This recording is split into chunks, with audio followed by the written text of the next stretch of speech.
Dobré ránko. Práve sa prebúdzam a prišla ku mne otázka, čím sa chceš živiť? A mne to došlo. A preto to s tebou aj zdieľam. Nie, že by som to predtým nevedela, ale je výborné klásť si otázky.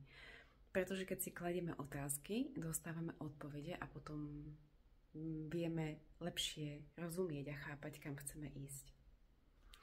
Takže čím sa chcem živiť? Alebo povedz si ty, polož si túto otázku. Čím sa chceš živiť?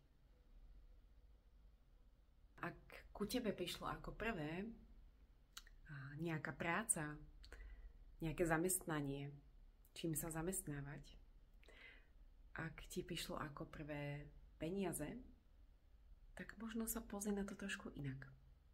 Ja ti poviem, čím sa chcem živiť ja. Radosťou, láskou, pokojom, blaženosťou, čistou vodou, čistým vzduchom, čistým zmýšľaním, čistou stravou. A to je to, čo si prajem. A aby som nezabúdala, tak si to zapisujem.